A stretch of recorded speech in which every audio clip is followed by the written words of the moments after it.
Assalamualaikum. I am Dr. Hira and today I am here to tell you how to fill discharge summary. So students, here you can see this is an unfilled discharge summary.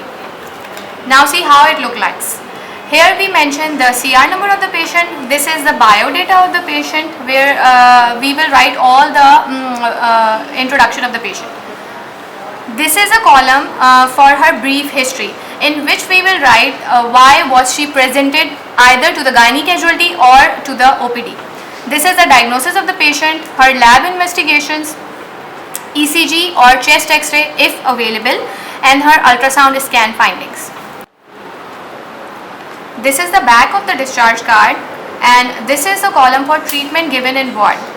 In this column, we will write the treatment that is offered to the patient during her hospital stay, whether it is for antenatal or for surgery or for normal delivery. In normal delivery, we will write the delivery notes of the patient in which we will write the doctor's name and the outcome of the delivery.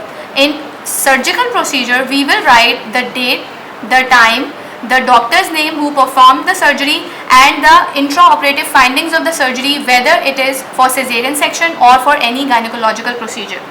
We will mention all these findings, the treatment given in ward.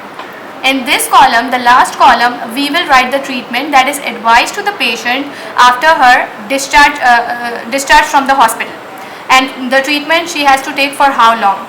And in this we will write any specific instructions given to the patient during her discharge. So this is the filled discharge summary. As you can see, I have mentioned here the CR number, name of the patient, wife of, age, gender, marital status, ethnic background, her address, date of admission and the mode of admission, that is very necessary, either OPD or gynae casualty, date of discharge.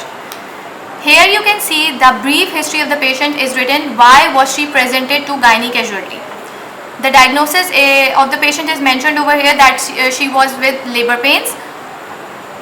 Here are the baseline investigations of the patient that were done during her hospital stay, and as you can see, no ECG and X-ray was done and no scan was available.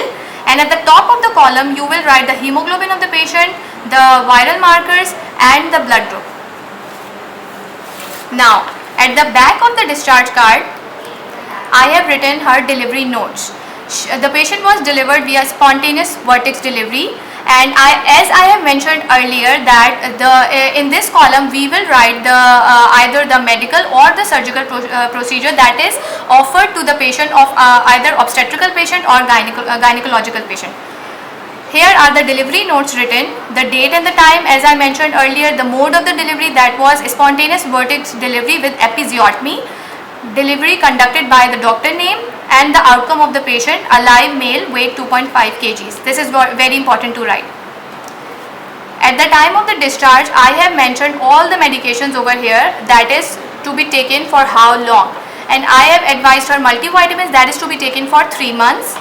And special instructions on discharge card, as I mentioned earlier, are all written over here, that how long she has to take medications, what extra care she needs, and about the breastfeeding we have to counsel the patient, and any wound care, if any surgical patient, we will mention all the instructions over here, and when her stitches will be removed, everything will be mentioned over here, and at the last there will be written the doctor's signature.